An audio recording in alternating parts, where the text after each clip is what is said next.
good morning, everybody. Thank y'all for joining us. Just want to make a few notes of some of the folks we've got with us today. Director Chris Stallings, Georgia Emergency Management Agency. Major General Dwayne Wilson, Georgia National Guard. Obviously, Congressman Rick Allen. Speaker of the House, John Burns. We got a lot of members of the local legislative delegation. We just appreciate the support we're getting from the members of the General Assembly and from the Speaker's office.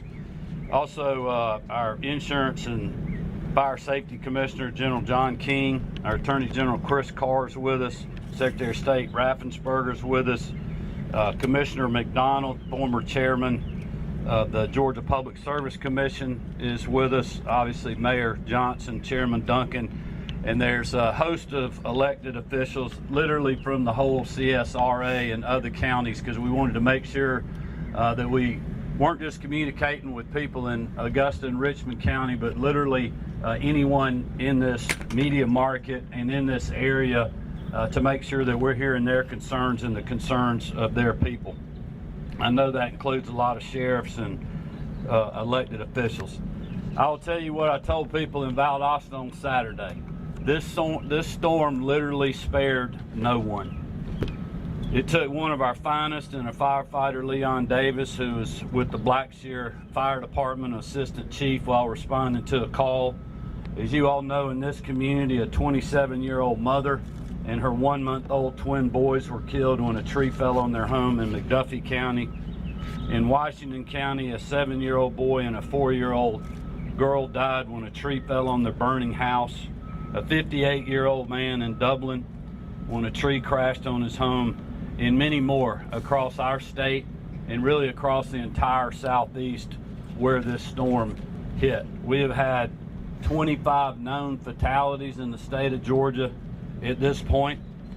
There's media reports of 90 to 100 total for this storm among all the states where it was so hard hit. So a couple of things on the way of an update.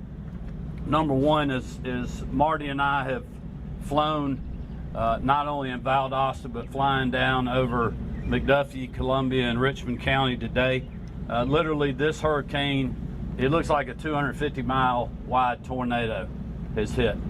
The thing that's unusual about this storm is unprecedented for a Cat 2 hurricane to actually make landfall in Georgia, and to see the level of destruction that a hurricane could do in this community, being this far from Lowndes County or Eccles County and the Florida line, is unprecedented.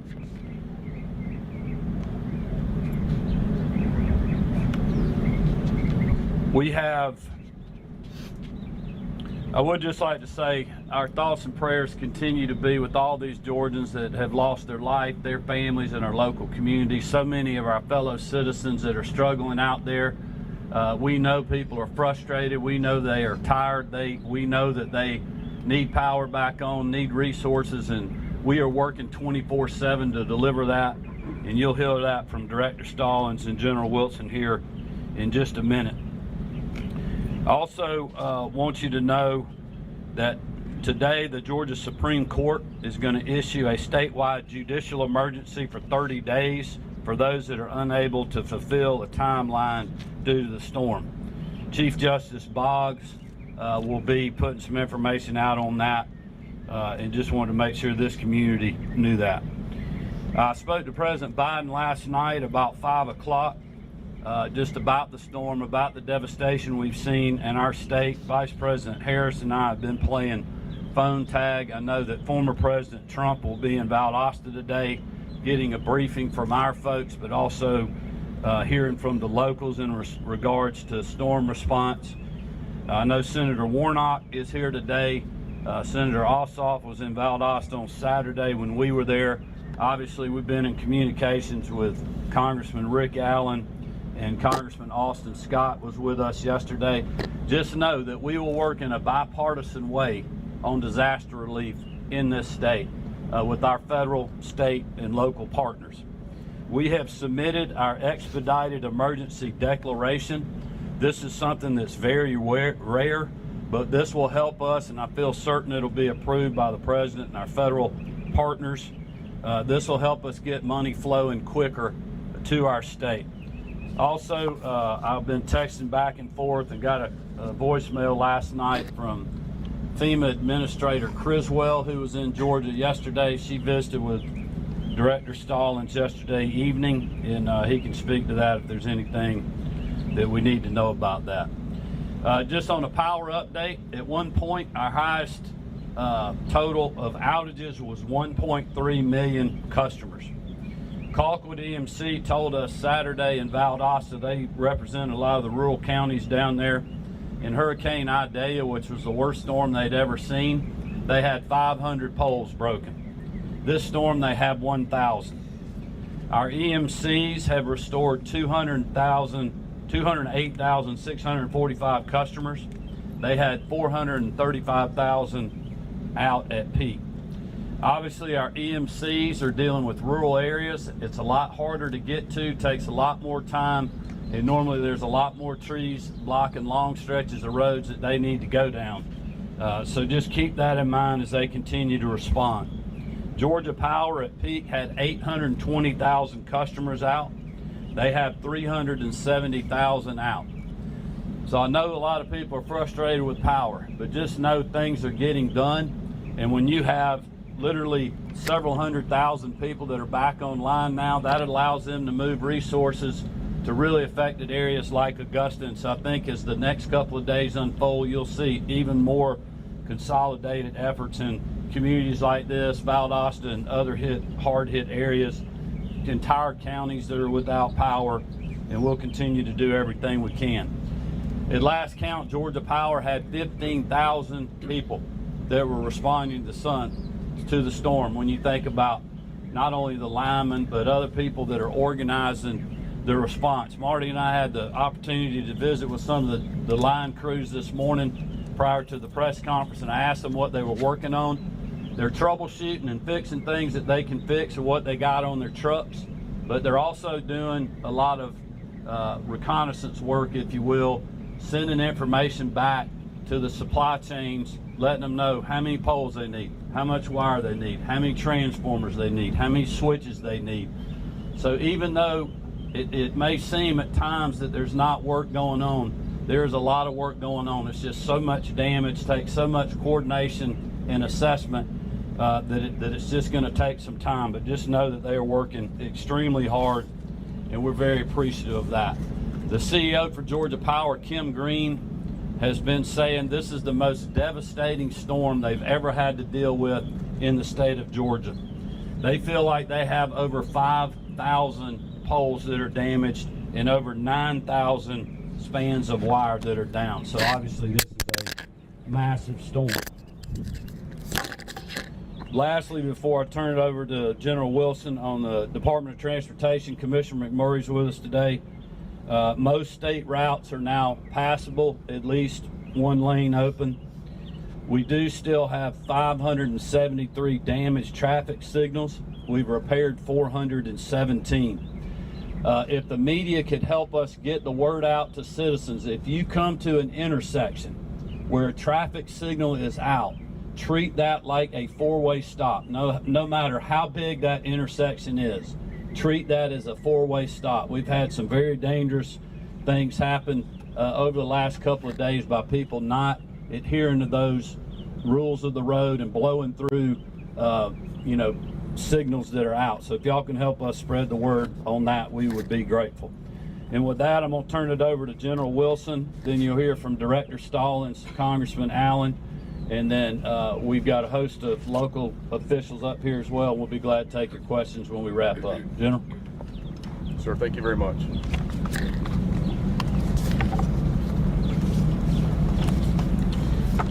Hey, well, good morning. And first of all, I want to thank the entire team, too, for just all of the hard work. I mean, we've got first responders and law enforcement officers, folks from this community, our county, state, and federal partners, all just working hard to try to respond to this thing as quickly as we can. And it's hard work. I mean, I was out here yesterday. I was down for most of the day. I was down in Lowndes County on Saturday, and there's just a lot of work to be done. As the governor was saying, this is the first time that we've experienced this amount of just statewide damage because of a hurricane. So currently today, we're going to have 1,500 Georgia Guardsmen working alongside with our state and local partners, soldiers, airmen, volunteers from our state defense force in counties throughout the state. You know, this community was one of the first areas that we were able to respond to. We've got the 878th Engineer Battalion that's right here, has an armory right here in Augusta. So those folks were out of the armory and into the community responding as quickly as they could on Saturday morning. Some of the missions that we've supported thus far, we've synced up with first responders early on, and still doing it in some places where we're just trying to get to folks that are isolated in homes because of downed trees and other debris that are around their houses. We're providing route and debris clearance packages. Now those can be chainsaw teams, or those can be heavy engineers with equipment, you know, pushing debris and trees out of the way so that we can make room to get trucks in and get the power back on. We're transporting critical supplies all over the state, food, water, and generators, and we're doing that not only by ground, but we've got helicopters that we're trying to get critical supplies to where needed as fast as we can. We're also going to have some folks here to help with traffic control and any security operations that come up, and we'll do that over the next couple of days here as well. We're going to continue to assess just the damage across the state, and then we'll be able to expand as needed to provide our capabilities to help in the communities where needed.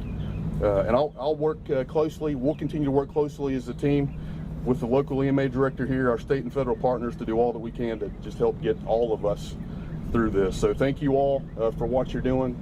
There's a lot of folks, a lot of volunteers out helping with this thing, and we certainly appreciate it. So thanks, and then I'll be available for any questions that you may have after this.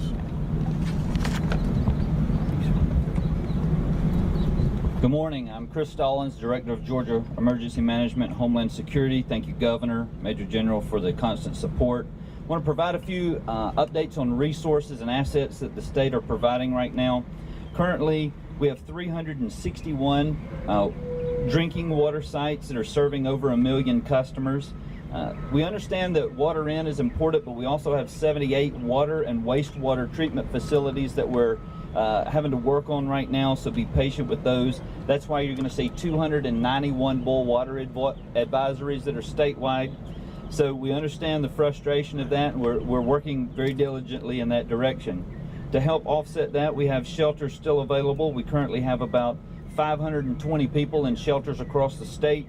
At those shelters, you can get recovery efforts, showers, water, food, places to sleep. So even if you're not required to stay there overnight, find a shelter in your location. They have supplies available that can help you out. Just yesterday alone, we provided over 21,000 meals at those locations. Across the 911 community, we have 11 911 centers across the state that are being fully supported in some capacity by GEMA or our partners through power or communication assets, whether it be unique situations I'll touch on in just one second. But part of it is the AT&T and Verizon outages that we have across the state. It's no fault of their own. The wind took care of that, but we have 328 Verizon sites that are still out of service and 250 AT&T sites that are still out of service. T-Mobile as well has 100 sites that are on generator power only, and they have 5% of their total coverage area that's out. To fill you in on some of the resources, we've gotten outside the box so that your folks know we're working hard for them.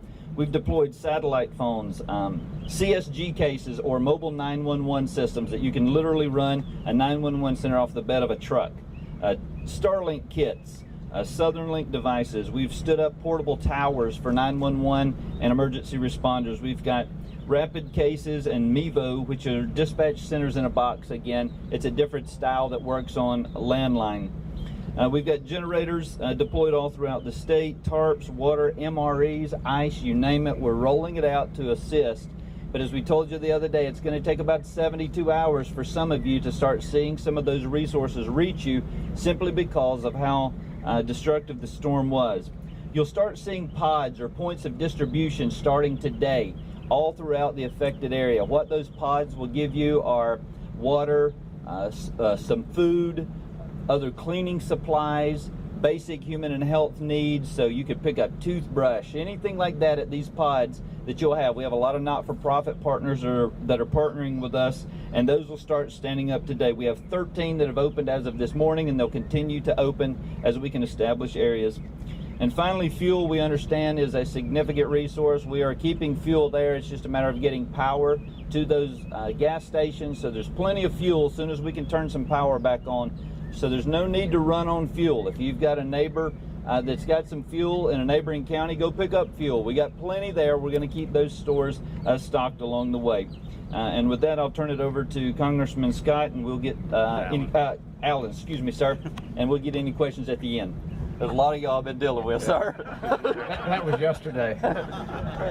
But we really appreciate you being in Augusta and the 12th District today. Well, this all started, my wife and I were awakened. It was about 5 o'clock when a 150-year-old tree did not come into our home, but it's resting on our roof, and it made a really loud noise right on top of us. So we thank God for that. Law enforcement has been working nonstop. They've gotten no sleep. Emergency personnel working nonstop. I know you can't see it, but it's there. They are doing all they can do. I want to thank the governor. I mean, this is an all-out, all-in Georgia government response to the worst storm. In fact, I understand that it might be like 1870 before we've had anything like this. And frankly, we've been fortunate all those years that we've been able to dodge it. I remember when Hugo was, they thought it was coming up the Savannah River, and we were ready for that one. Unfortunately, this one was supposed to go up I-75. It turned, and it caught us by surprise. I think that area of the state was a little more prepared for what was going to happen based on the direction of this storm, but unfortunately it turned. We got the leeward side, we got the worst part, and it wreaked havoc from here all the way to North Carolina. So this is not a Democrat or Republican issue. I heard the governor say that. This is an American issue. This is a Florida, Georgia, South Carolina, and North Carolina issue. And I will tell you, the rest of the nation, I've heard from members all over the country, are you okay? How's things? When you get back, we're going to deal with this. And I'm talking about FEMA. I'm talking about, because GEMA has been on board. The biggest problem we've had is, again, knowing where these sites are, where there's water and food, because the communications are down. Because we don't have internet, and so that's a big problem. But we, obviously we're working on that. I've seen tremendous progress over the last 3 days. I was finally able to actually get out of my street. The street was blocked on both ends, so I can now move around and get around. It is very important for the safety of our folks, if at all possible, stay home. Get what you need and stay home. Shelter in place. Limit traffic. And of course, that's the best way to keep your home safe. And number two, the important thing is to always drive defensively, because there are folks that are in a hurry. And we've heard that the sheriff, I think, told us, Mayor, that he's having to deal with, I don't know, thousands of traffic accidents because of this red light situation. So again, we lost a very dear friend in this. But we also heard stories of other folks, for one reason or another, they got a text or something, they got out of bed, went downstairs to see if they could see what was going on, and a tree came through their bedroom, and they're alive today. So there's been some miracles out there, but unfortunately we've lost some folks. So I'd just like to end this with just a moment of silence for all of those law enforcement, our governor, and all of our state legislators and everybody that have been involved with this disaster. and their efforts, and for their families, and for our law enforcement, our fire and rescue, and our emergency personnel. So if we could just have a moment of silence, pray, and ask God to help us.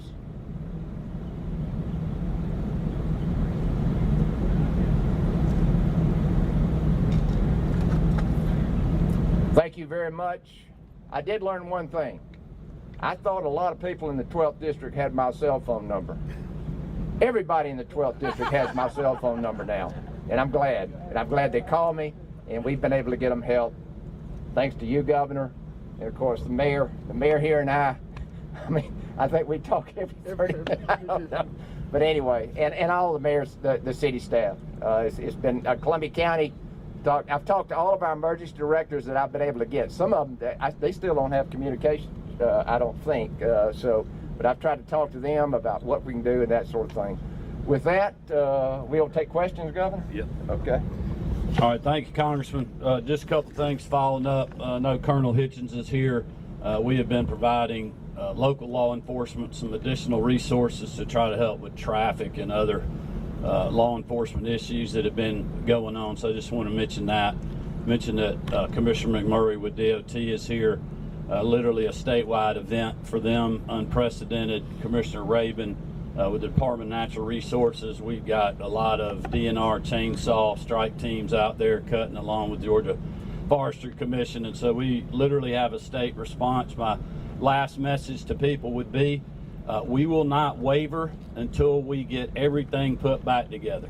It may take us a while, but just know this team will work 24/7 to get your power back on, to get roads clear, to get water operating, make sure that we're getting our state back to normal. This is obviously going to be a very long recovery, but we will not waver in that recovery. And with that, I'll open it up for questions. I have one. Can you share any details about what requests you made to President Biden? Well, I mean, I'll let Director Stallings talk about what we've done from GEMA, but just to walk back, I mean, we did an early state of emergency statewide for this storm because we knew this storm was going to be a statewide event. You know, it wasn't going to be just south of Macon, or it wasn't going to be the east or the west side of the state. We knew we were looking at a monstrous storm that would be a statewide event. This is one of the biggest wind field storms ever to be in the Atlantic, and obviously when you see the devastation of a hurricane that came into Florida, all the way across Georgia, up through South Carolina, and still did the damage it did in North Carolina, I mean, it's just incredible. So I just spoke, the president just called me yesterday afternoon. I missed him and called him right back, and he just said, hey, what do you need? And I told him, you know, we got what we need. We'll work through the federal process. He offered that if there's other things we need, just to call him directly, which I appreciate that. But we've had FEMA embedded with us since, you know, a day or two before the storm hit in our state operations center in Atlanta. We got a great relationship with them. We've been in touch with our congressional delegation, with the Speaker Burns, the legislative delegation, and so you know, thankfully we have an experienced team that's used to this, and just like the expedited disaster relief that we're requesting, they have acknowledged receipt of that, and I'm sure that they'll take care of that very quickly.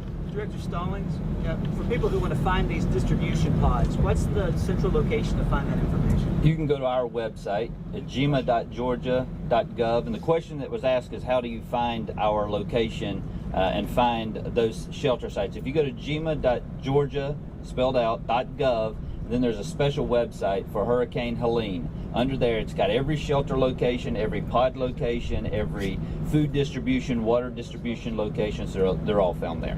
Director Stallings, previous storms we in Georgia always get great mutual aid from Florida, South Carolina, North Carolina. Our strongest partners are suffering as much as we are. How much did that impact our ability to get mutual aid, and how are we filling that gap? We went further, faster. So we've brought it in from Texas, we've brought it in from New Jersey, we've brought it in from Missouri, we've brought it in from Maryland, we've brought it in from Montana. With the governor signing an early state of emergency, it allowed us to go ahead and EMAC those requests in. We've got a lot of contracts that we've turned on, so we've been very fortunate. we've got a lot of resources that are already in our state and continue to flow into the state. I just note too, a lot of our counties as well as the state, like DOT's got private sector companies. I know some of them are out there watching the press conference right now that you know, have contracts with local governments, also with the Department of Transportation. So we got a lot of private sector contractors. Marty and I spoke to one of them today that's helping clear routes for the power company folks we spoke to earlier. Anybody else? All right, thank y'all for joining us. We'll keep you posted as things progress. Have a great day. Be safe. It's good right there. Thank you. Be safe, man. Have what you need. Okay, thank you so much. Great job. We're going to see you.